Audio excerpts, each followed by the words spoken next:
আল্লাহ সুবহানাহু ওয়া তাআলা ঘোষণা ছিল ইয়া আইয়ুহাল্লাযীনা আমানুত্তাকুল্লাহ হাক্কা তুকাতিহি ওয়া লা তামুতুন্না ইল্লা ওয়া আনতুম মুসলিমুন। হে ঈমানদারগণ, তোমরা আল্লাহকে ভয় করো, সত্যিকার অর্থে যথার্থ আল্লাহকে ভয় করো, এবং কেমন ভয়, যতটুকু ভয় করা প্রয়োজন, এবং তারা মুসলিম না হয় মৃত্যুবরণ করো না, মুসলিম না হয় মৃত্যুবরণ করো না। তো আমাদের আজকের যে হাদিসটা আন আবি আব্দুল্লাহ, হাদিসটা বর্ণনা করেছেন একজন সাহাবী, আন আবি আব্দুল্লাহ নোমান ইবনে বাশির। রাসূল সাল্লাল্লাহু আলাইহি সাল্লামের লক্ষাধিক সাহাবীর মাঝে জলিলুল কদর একজন সাহাবী নোমান ইবনে বাশির, তিনি বলছেন ক্বালা, তিনি বলেন সামিতু রাসূলুল্লাহ সাল্লাল্লাহু আলাইহি সাল্লাম, রাসূল সাল্লাল্লাহু আলাইহি সাল্লামকে আমি বলতে শুনেছি। বুখারীতে বর্ণনাতে আরেকটু বৃদ্ধি আছে, সেখানে গিয়ে পাবেন যে তিনি দুই কানের দিকে ইশারা করেছেন আঙ্গুল দিয়ে, অর্থাৎ বুঝালেন যে আমি অন্য থেকে শুনিনি, স্বয়ং সরাসরি শুনছি। শুধু অন্যের মাধ্যমে শুনছি তা না, আমি নিজেও প্রেজেন্ট ছিলাম। ওই যে 20, 40, 80 একটা ব্যাখ্যা দিয়েছিলাম, মনে আছে তো? আলহামদুলিল্লাহ। তিনি বলছেন ইয়াকুলু ইন্নাল হালালা বাইয়িন ওয়া ইন্নাল হারামা বাইয়িন, অর্থাৎ আল্লাহ রাসূল বলছেন নিশ্চয়ই হালালও স্পষ্ট, হারামও স্পষ্ট। হালাল যা আছে আল্লাহ তার রাসূলের মাধ্যমে স্পষ্ট করে দিয়েছেন, আর হারাম যা তাও স্পষ্ট করে দিয়েছেন, না কোনো গোপন আছে। কিছুটা আস্তাগফিরুল্লাহ বলে মানুষের কাছে গোপন আছে, যারা বলছে কোরআন 30 পারা জাহিরি প্রকাশিত, আর কত পারা গোপনে আছে আপনারা জানেন? কুমিরের তারা জানেন না? কয় পারা? হ্যাঁ, 60 পারা, আরো 60 পারা গোপনে আছে। টোটাল তাদের কাছে কোরআন কয় পারা? আস্তাগফিরুল্লাহ, তাদের ভাষা হলো 90 পারা কোরআন। রাসূলের হায়াত কত বছর? 63 বছর। আর তাদের দাবি কত বছর? 90 বছর। আর 27 কোথায় গেল? 27 কিন্তু মেরাজের রাত্রির ভিতরে ঢুকে নিছে, মেরাজের রাত্রির ভিতরে 27 ঢুকেছে। যাই হোক, লম্বা কাহিনী, সেদিকে যাব না। তারা একটা মিল করছে। তো তাদের ভাষা হলো, দাবি হলো কোরআন 90 পারা। আস্তাগফিরুল্লাহ, কোরআন মূলত কয় পারা? 10 পারা না 30 পারা? 30 পারা। রাসূল বলছেন সূরা ইখলাস পাঠ করলে কয় পারার নেকি হয়? 10 পারার নেকি হয়। বিসমিল্লাহির রহমানির রহিম, কুল হুয়াল্লাহু আহাদ আল্লাহুস সামাদ লাম ইয়ালিদ ওয়া লাম ইউলাদ ওয়া লাম ইয়াকুল লাহু কুফুয়ান আহাদ। এই যে পড়লেন, আল্লাহ রাসূল বলছে কয় পারার নেকি হবে? 10 পারার। তাহলে 1/3 বুখারী মুসলিমের হাদিস। তাহলে বোঝা যাচ্ছে কোরআন কত পারা? 30 পারা। তাহলে এই হাদিসে তো প্রমাণ করে 30 পারা। 1/3 তো 30 পারা বলে না, তাহলে তো 90 1/3 30 পারা হইতো। সুতরাং যারা দাবি করছে 90 পারা, এই কথার কোনো ভিত্তি নেই। তারা আবার আরো দাবির সাথে বলছে এইটা পাইছে পুস্তকের মাধ্যমে, পড়ার মাধ্যমে, আর 60 পারা পাইছে সিনাই। তো আল্লাহ মাফ করুন, আমরা প্র্যাকটিক্যালি একটা জিনিস দেখাই। আপনি আসেন, আমরা যারা কোলাকুলি করি আমরা কিভাবে করি? এই যে এইভাবে, এই না ওই জাপড়ি এই জাপড়ি করার সিস্টেমের নাম কোলাকুলি না। কোলাকুলি হলো ওনার ডাইন আর আমার ডাইন, এই যে এইটা কিন্তু আমাদেরকে শিখে আরো কিছু বলে, আমরা আর আজকে ওই ব্যাখ্যা যাব না। শুধু একদিক, তাও বডির এই সাইডটা লাগবে, কিন্তু আমরা তো জড়াইয়া দইরা আস্তাগফিরুল্লাহ আর বাকি যাব না। তো এইটা করা যাবে না। তো তিনি বলছেন, আল্লাহ রাসূল বলছেন হারামও স্পষ্ট, হালালও স্পষ্ট। এবার আল্লাহ রাসূল বলছেন ওয়া বাইনাহুমা উমুরুন মুস্তাবিহাত লা ইয়ালামুহুন্না কাসীরুম মিনান নাস। এই দুইটার ভিতরে অনেক কিছু আছে অস্পষ্ট, যা অধিকাংশ মানুষ জানে না। হালালও স্পষ্ট, হারামও স্পষ্ট, কিন্তু দুইটার ভিতরে কিছু অস্পষ্ট আছে যেগুলোর ব্যাপারে অধিকাংশ মানুষ জানে না। তারপরে আল্লাহ নবী বলছেন যে ইসলামী শরীয়ত তথা কোরআন সুন্নাহর আলোকে যা আল্লাহ রাসূল হালাল করলেন আর যা হারাম করলেন, হালালও স্পষ্ট করে দিলেন, হারামও স্পষ্ট করে দিলেন। তারপর আল্লাহ রাসূল বলছেন এই দুইটার ভিতরে অনেক কিছু গোপন আছে, অস্পষ্ট আছে, সন্দেহের জিনিস আছে। অর্থাৎ হালাল না হারাম এরকম কিছু অস্পষ্ট বিষয় আছে। এরপরে আমরা বাকি ব্যাখ্যাটা যাব। এবার হাদিসের মূল অর্থটা দেখেন। আল্লাহ রাসূল বলছেন এই অস্পষ্টর ভিতরে কেউ যদি সন্দেহ মনে করে যে এটা হালাল না হারাম, করবো কি করবো না, খাবো কি খাবো না, যাবো কি যাবো না, দেবো কি দেবো না, এরকম একটা সন্দেহ করে, তাহলে এটা থেকে বিরত থাকবে। যদি সেই সন্দেহ থেকে বিরত থাকে, তাহলে সে কল্যাণের মাঝে থাকলো, সম্মানের মাঝে থাকলো, তার নিরাপত্তার মাঝে থাকলো। আর যদি ওমান ওয়াকাফি সুবাহাতি ওয়াকাফিল হারাম, আর যদি সে সন্দেহ আছে তারপরে আর কোয়ার অসুবিধা নাই, এরকম অনেক মানুষ পাইবেন, আর অসুবিধা নাই। কিতাবের নাম কি? এটা আমাদের যদিও বাড়ি কুমিল্লা, কিন্তু ওনাকে বলে নোয়াখালী। কি নাম? রফিকুল্লাহ ভাই, আফসারি ভাই, আল্লাহ রহম করে। উনি কিন্তু একজন প্রথম সারির আলেম, হয়তো আলোচনা কিছু 19-20 আছে, আমরা সেই দিকটা বলবো না। তো বলছি ওনার বাড়ি কিন্তু কুমিল্লা, কিন্তু ওনারা বলে নোয়াখালী। তা উনি এটা বলে হাদিসের মানে কিতাবের নাম কি? অসুবিধা কি? এরকম কিছু মানুষ আছে, আরে কোন অসুবিধা কি? আল্লাহ রাসূল এবার বলছে, যদি কেউ সাহস করে ওই সন্দেহের জিনিসের মাঝে ঢুকে যায়, করার চেষ্টা করে খায়, তাহলে সে হারামে পতিত হলো। ইন্নালিল্লাহ। কোথায় পতিত হলো? সে হারামে পতিত হয়ে গেল। তারপর আল্লাহ রাসূল একটা উদাহরণ দিচ্ছেন। কি উদাহরণ দিচ্ছেন? বলছে কোন মানুষ যদি, অর্থাৎ কোন রাখাল যদি কোন এলাকায়, সংরক্ষিত এলাকা প্রাচীর দিয়ে রাখছে, বেড়া দিয়ে রাখছে, তার জমির ফসল যাতে নষ্ট না হয়, এই প্রাচীরের আশেপাশে তার গরু ছাগল ভেড়াগুলি চড়ায়, ঘাস খাইতে দেয়, তাহলে একটা সন্দেহ থাকে না যে সুযোগ পাইলে ঢুকে যাবে? সন্দেহ থাকে না? আল্লাহ রাসূল বলছেন এইরকম যেরকম তার গরু ছাগলগুলি সংরক্ষিত এলাকায় ঢুকে যাওয়ার সন্দেহ থাকে, মনে রেখো প্রত্যেক রাজার একটা সংরক্ষিত এলাকা থাকে। সংরক্ষিত এলাকা থেকে খুতবায় বলছিলাম, মানুষ আর্মিদের নিরাপত্তার জায়গা কোথায়? ক্যান্টনমেন্ট। আর মুসলমানদের নিরাপত্তার জায়গা মসজিদ। তো এই আল্লাহ রাসূল বলছে প্রত্যেক রাজার বা মালিকের একটা সংরক্ষিত এলাকা থাকে। আল্লাহর সংরক্ষিত এলাকা হলো হারাম। আল্লাহর সংরক্ষিত এলাকা হলো হারাম বস্তু, যেটা হারাম ওইটার মধ্যে যাওয়া যাবে না। কেউ যদি সাহস করে ঢুকে যায়, ওই যে গরু ছাগল যেভাবে সংরক্ষিত এলাকায় ঢুকে যাবে, ওইরকম কেউ যদি সন্দেহের জিনিসে ঢুকে, তাহলে সে হারামে ঢুকে গেল। তারপর আল্লাহ নবী হাদিসের শেষের দিকে একটা উদাহরণ দিচ্ছেন। কি উদাহরণ দিলেন?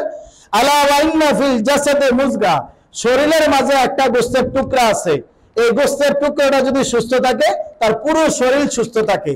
আর যদি গোশতের টুকরাটা নষ্ট হয়ে যায়, তার পুরা বডিটা, পুরা দেহটা নষ্ট হয়ে যায়। আল্লাহ রাসূল এবার বলছে আলা ওয়া হিয়া কাল, এটা হলো অন্তর বা কাল। এটা হলো অন্তর বা কাল। কি উদাহরণটা দিয়েছেন? সুতরাং প্রশ্ন হলো এবার সন্দেহের জিনিস কি? সবগুলো বলবো না, বলছিলাম সংক্ষেপে ছেড়ে দেব। এর মাঝে একটা হলো বিড়ি খাওয়া হালাল না হারাম? বলেন। মাকরুহ। কে বলেন? মাকরুহ। আর একটু বলেন হারাম। হারাম। হারামের পক্ষে কারা? মাশাআল্লাহ। আচ্ছা, মাকরুহর পক্ষে হাত নামান, সমস্যা নেই। মাকরুহর পক্ষে একজন ভাই বলছে, আপনি বলেন, আপনি এটা সাহস করে, কোনো সমস্যা নাই। মাকরুহ একজন। আর কাহ ভাই? আমি তো আলহামদুলিল্লাহ চেষ্টা করবো, আমার আল্লাহ যদ্দুর বিদ্যা দিছে, বিদ্যা তো আমার বেশি নাই। এটা বাংলাদেশের মানুষের না বিদ্যা সাগর উপাধি পাবে আস্তাগফিরুল্লাহ তুবিলে। পৃথিবী ভর্তি পানি থাকলে ওইখান থেকে সুচ পরিমাণ উড়াইলেও আল্লাহর বিদ্যা থেকে কিছু না। তা আমি তো দাঁড় করা বিদ্যা আল্লাহর কাছ থেকে নিছি। যারা হিন্দু মানুষ তারা বিদ্যা নিচ্ছে কার কাছ থেকে? না, ঈশ্বরের, তারা সরস্বতী দেবীর পূজা করে। বিদ্যার দেবীর নাম কি? সরস্বতী দেবী। কিন্তু মুসলমানদের দেবীর নাম কি? নাই। নাউজুবিল্লাহ। আল্লাহর কাছে সরাসরি। ইহুদিরা 2 খোদায় বিশ্বাসী, আর হিন্দু খ্রিস্টানেরা 3 খোদায় বিশ্বাসী, আর হিন্দুরা 33 কোটি দেবতায় বিশ্বাসী। মুসলমান কয় খোদায় বিশ্বাসী? নাউজুবিল্লাহ মিন যালিক। আস্তাগফিরুল্লাহ বলে শিশির ভাই কোথাও ওয়াজ করতেছে, একটা আওয়াজ পাইছি, ঠিক আছে। কে বলছেন? এক আল্লাহ বিশ্বাসী? আলহামদুলিল্লাহ একজন। মুসলমান 3 খোদায় বিশ্বাসী নাই, 2 খোদা নাই, 1 খোদা নাই। খোদা কোনো আল্লাহর সিফাতে নাম নাই। কোরআন হাদিস চর্চা করে দেখেন, আজ থেকে 3000 বছর আগে ইরান দেশের সেলজুক প্রদেশের লোকেরা খুদু নামক দেবতার পূজা করত। যেই দেবতার পূজা করলে বৃষ্টি হয়। বৃষ্টি কে দেয়? আল্লাহ দেন। আর তাদের আকিদা ছিল বৃষ্টি, ওই দেবতার পূজা করলে বৃষ্টি দেয়। ওই দেবতার নাম কি ছিল? খুদু। ওইটা উর্দু আর ফার্সিতে পরিবর্তন হয়, আমাদের কাছে খোদা আকার ধারণ করছে। বন্ধুকে বলছে খোদা হাফেজ।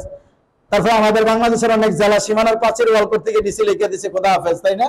আস্তাগফিরুল্লাহ, তুমি এটা চলবে না। খোদা বললে কারো ডাকা হয়? আর আমাদের কুমিল্লার মহিলারা তো গালি দিলে তোর খোদায় খাক বলে না, এটা কিন্তু প্রচলিত একটা গালি। আস্তাগফিরুল্লাহ। তো মহিলারা বলে না তোর খোদায় খাক। আস্তাগফিরুল্লাহ। এইদিকে চলবে না, এটা কি কোরআন সুন্নাহ বিরোধী কথা। তা আল্লাহ রাসূল সাল্লাল্লাহু আলাইহি সাল্লাম যা শিখিয়েছেন আমাদেরকে ওইভাবেই বলতে হবে। তা আল্লাহ রাসূল বলছেন দেহের মধ্যে একটা কাল আছে, মানে অন্তরটা এটা ভালো থাকলে পুরো বডিটা সুস্থ, আর এইটা যদি অশান্তি লাগায় পুরো বডিটাই অশান্তি বা অসুস্থ।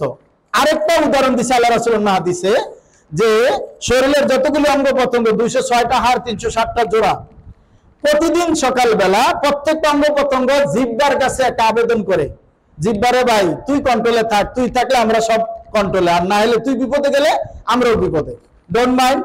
আমরা সবাই জানি লজ্জাস্থান খুব খারাপ জিনিস, এটাতে গোনা হয়, কিন্তু আমরা অনেকে জানি না লজ্জাস্থান দিয়ে গোনা হয় একটা। কয়টা? একটা, অনলি একটা। আর এই মুখ দিয়ে যে কত হাজার লক্ষ কোটি গোনা হয় তার কোনো হিসাব নাই। এই জন্য জিহ্বাটাকে কন্ট্রোল করা কঠিন। এইটারে কন্ট্রোল করবেন কেমনে? আপনাকে ঠিক করার জন্য যদি একজন সেনাবাহিনী অফিসার আসে, তার জন্য 2জন ম্যানগান থাকে না, অস্ত্রধারী থাকে না, তার নিরাপত্তা দেওয়ার জন্য। আপনি যাতে অশ্লীল কথা না বলেন, হারাম কাজ না করেন, হারাম কথা না বলেন, শরীয়ত বিরোধী কথা না বলেন, এই পানিতে পড়া নরম জিহ্বাটারে 32টা অস্ত্র দিয়ে বসাই রাখছে, তারপরে এটা কন্ট্রোল করা যায় না। দাঁত কয়টা? 32টা দিয়ে বসাই রাখছে, এরপরে এটা কন্ট্রোল করা যায় না। অনেক মানুষকে লুকটা নাতুস নুতুস নরম মেজাজের, কিচ্ছু বোঝে না, ওইটাই আরো ডেঞ্জারাস। জিহ্বাটা সবচেয়ে নরম জিনিস না, ওইটারে কন্ট্রোল করার লেগে 32টা খুঁটি দিয়ে রাখছে আল্লাহ, এরপরে এটারে কন্ট্রোল করা যায় না। কথা কি বুঝেন? কঠিন অধ্যায়, এটা সবসময় পানির পরে থাকে, কিন্তু আপনার আমার বিপদের কারণ। তাই বলছিলাম, আল্লাহ রাসূল বলছে এই হাদিসটাকে কেন্দ্র করে হালাল স্পষ্ট, হারাম স্পষ্ট। বিড়ি মাকরুহ, বিড়ি উৎপাদন হয় তামাক থেকে, আর জর্দার উৎপাদন হয় তামাক থেকে, মানে উৎপত্তিটা তামাক। হুজুরকে ফতোয়া জিজ্ঞাসা করছে বিড়ি খাওয়া কি, বলছে মাকরুহ। কারণ যেহেতু তামাকের 50% খায় হুজুরে, আর 50% দিছে সারারে। কারণ নামাজের পরে কি সুন্দর পকেটটা খুললে তো শিশির ভাই আসেননি, দেন অর্ধেক ভাগ করে খাই। আস্তাগফিরুল্লাহ, তুমি অনেক মসজিদে আছে না নামাজের পরে ভাগ করে খায়, কি এটা? জর্দা মোবারক বলে না, কথা তো বলতে হবে। আস্তাগফিরুল্লাহ তুমি বলে কি? জর্দা। অতএব যেই জিনিস খায় না শিয়াল কুকুরে, সেই জিনিস খায় আমার বড় হুজুরে। বাংলাদেশের জেলা গাজীপুর, গাজীপুরের শালনা পোড়াবাড়ি, শালনা যে বঙ্গবন্ধু কৃষি বিশ্ববিদ্যালয়টা আছে, ওদের গেটে একটা মসজিদ আছে, কোরআন সুন্নাহর সহিহ আকীদার আহলে হাদিস মসজিদ। আমি ওইখানে মাহফিলে গিয়েছিলাম, আল্লাহ মাফ করুক, একবারের ভিতরে আমার বসার জন্য নিল, আল্লাহ রহম করুক, একটা অক্ষরে ভুল বলছেন, আল্লাহর কসম। গিয়ে দেখছি জর্দার গন্ধে ভিতরে ঢুকা যায় না। কিছু মানুষ দেখলাম খাওয়ার পরে আবার ঝোলটা এরকম বোতলের মধ্যে লইতে আছে, ওইটা দিয়ে পরে বিরিয়ানির সাথে খাইবো কিনা আমি জানি না, ওই ঝোল বোতলে লইতে আছে। আমি আর ওই রুমে বসার মতন সুযোগ পেলাম না, আমি বলছি এখানে বসবো না, অন্যত্র বসাও। অথচ এই বিড়ি, ওই যে সন্দেহাতের জিনিস, অনেক তথাকথিত সকল মুফতিরা বলছে বিড়ি খাওয়া কোরআনে নাই, হাদিসে নাই, বিড়ি খাওয়া হারাম, এই কথা কোরআন হাদিসে নাই, আমিও বলছি। তাহলে ওই সকল মুফতিকে কলারে ধরে জিজ্ঞাসা করেন, হিরোইন খাওয়া, বাবা খাওয়া কোরআন হাদিসে নাই, তাহলে বাবা খাওয়া হালাল, হিরোইন খাওয়া হালাল, ওই মুফতিরে ধরেন। তাইলে এবার করবেন যেন এটার কথা নাই, যেহেতু এটা হারাম। তাহলে এই মুফতিরে জিজ্ঞাসা করেন লাল শাক খাওয়া, কচু শাক খাওয়া হালাল, কোরআন হাদিসের কোথায় আছে বের করে দেন। আমি আপনাদেরকে মেসেজ সময় দিয়ে গেলাম, দেখান লাল শাক খাওয়া, পুঁই শাক খাওয়া হালাল, কোরআন হাদিসের কোথায় আছে? আছে। কেমনে? দুটো সূত্র মনে রাখবেন। আল্লাহ রাসূল কি বলছেন? যা হালাল তা স্পষ্ট হয়ে গেছে, যা হারাম তা স্পষ্ট হয়ে গেছে। হারাম কি কি তা তালিকা নবী দিয়ে গেছেন। হারাম নতুন করে আর হারাম হবে না, কিন্তু হালালের তালিকা অনেক বড়। 500 বছর পরে আরো কি খাদ্য আসবে, 50 বছর আগে মাশরুম খাবে, কেউ চিন্তাও করতে পারে নাই। কিন্তু 1450 বছর আগে আল্লাহ নবী মাশরুমের কথা বইলা গেছে, এটা আমরা জানতাম না। মাশরুমের হাদিস আছে, কিন্তু এটা কি জানেন? হাদিসে আছে। অতএব হালালের তালিকা অনেক বড়, কিন্তু হারামের তালিকা অল্প, এই জন্য হারাম স্পষ্ট করে গেছে। এখন প্রশ্ন বলবেন যে বিড়ি তো হারাম, আরে বিড়ি খাওয়ার জন্য হারাম আমাদের ফতোয়া লাগে। বিড়ি কোম্পানির ওই বিড়ি সিগারেটের প্যাকেটটার গায়ে লেখা আছে ধূমপান বিষ পান, ধূমপান বিষ পান, বিষ খাওয়া হালাল না হারাম? তো কোম্পানি ওলাই তো লিখছে পৃথিবীর বুকে নির্লজ্জ বেহায়াপনা, সবচাইতে মূর্খ বা নির্লজ্জ যদি কোম্পানি থাকে, এটা হলো টোবাকো কোম্পানি। কারণ আপনার ছেলের জন্য আপনি সুইংগাম কিনবেন, সুইংগামের গায়ে যদি লেখা থাকে এটা খাইলে ক্রিমি হইব, আপনি খাওয়াবেন। বিস্কিটের গায়ে লেখা থাকে এটা খাইলে ডায়রিয়া হইব, আপনি খাওয়াবেন। চকলেটের কোম্পানির গায়ে লেখা আছে এটা খাইলে ক্যান্সার হবে, আপনি খাওয়াবেন। কিন্তু বিড়ির কোম্পানি লেখা দিছে এটা খাইলে আপনার ক্যান্সার হবে। ধূমপান মরণের কারণ, ধূমপান ক্যান্সারের কারণ, ধূমপান গলার মাঝে পচনের কারণ, তারপরেও ব্যাককেল মানুষ এটা খায়। কি দিয়ে বুঝাবো আপনাকে বলেন এবার, কি দিয়ে বুঝাবো? নিকোটিন নামক বিষ আছে এই তামাকের মাঝে, বিষ খাওয়া হারাম।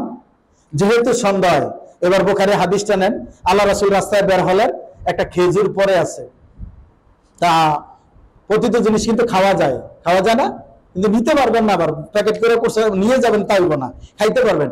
আল্লাহ রাসূল বললেন আমার সন্দেহ হচ্ছে এটা সাদকার খেজুর কিনা, যদি সাদকার খেজুর না হতো আমি খেতাম। আল্লাহু আকবার। সন্দেহ করলেন কি? সাদাকার খেজুর। নবী রাসূলদের জন্য হালাল না হারাম সাদাকার জিনিস?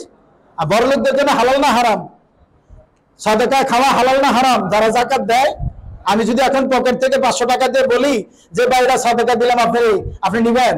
হুজুর কোত্থেকে আসছে, শিশির ভাই কোত্থেকে ধরে নিয়েছে ওনারে, আমি তো হাজার হাজার টাকা সাদাকা দেই, আর আমারে বলছে এই সাদাকা খাওয়ার জন্য হারাম নেব না।